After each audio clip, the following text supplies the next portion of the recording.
Hey again, it's Ryan Miller with Etna Interactive. We're here today to talk about some big changes at Facebook. You know, if anything is constant online, it's change. And back in January, about January 11th is actually when it happened, there were two big shifts at Facebook and Instagram to its algorithm. Now, for those that don't know, the algorithm is the set of formulas that govern what shows up in people's news feeds, which content they display as people are looking at their Facebook or their Instagram account.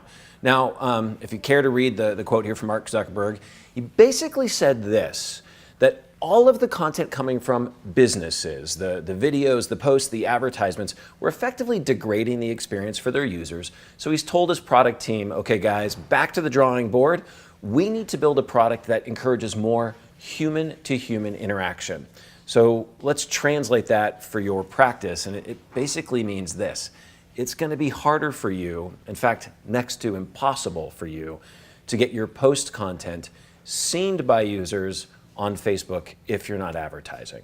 So that's the bad news.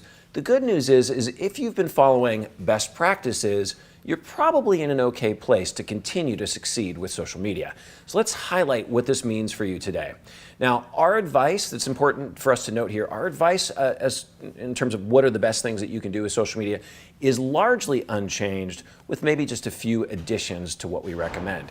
Now, for those of you that think, I'm a smart guy or I'm a smart girl, I'm going to trick Facebook and I'm going to start posting on a personal account, bad idea, because you must remember that on those personal pages, you don't have access to insights, the measurements of success, and you can't run ads. So bad idea to try to do it on personal. What you do need to continue to focus on is delivering really great content, but maybe less of it. Quality over quantity here. So take the time to publish content that's a great reflection of your brand and that encourages one-to-many and many-to-many conversations. Specifically, Facebook and Instagram are looking to see people interact and react with the things that you post. Ads are going to become more important than ever. And in fact, if you're not using Facebook advertising, it's arguable that the platform may not be worthwhile for you to participate on at all. And then keeping in mind that in both cases with Facebook and with Instagram, they sort of have their features of the day. They have aspects of the platform that when used give some kind of preferential treatment or preferential exposure. Right now on Facebook, that's Facebook Live, and on Instagram, it's Instagram Stories. So you need to be spending time there. The thing that we're adding, and we've certainly talked about it in other contexts before, but specifically as it relates to social media, is the speed with which you engage and respond to people who are commenting on your posts and activities.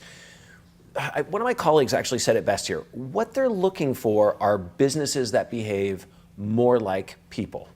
And real people, when their friends or family members comment on their posts, they're right there to continue that conversation, to respond and react. So you do need to have a team or a team member that's watching your social media accounts and responding faster than they ever have before.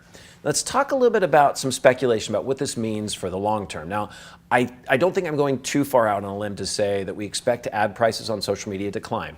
Now, the good news is social media has been really cheap in the past, so it's probably still going to be a very affordable way to reach prospective patients. In addition to that, we expect to see the influence of social influencers to rise. Now, why? If posts from real people are going to get more play. Sorry, I love alliteration, so I had to use all the P's there. If posts from more people are going to get more exposure, then engaging with real people inside your practice, from just the everyday patient to a small or big-time celebrity, the content that they share from their experience in your office is likely to get more visibility than your own content ever would. So good time to start thinking about how do you engage your patients and local celebrities to get more exposure on the platform. And keeping in mind that the strongest of these changes, the biggest of these changes right now happened on Facebook. Instagram is owned by Facebook, so they won't be very far behind.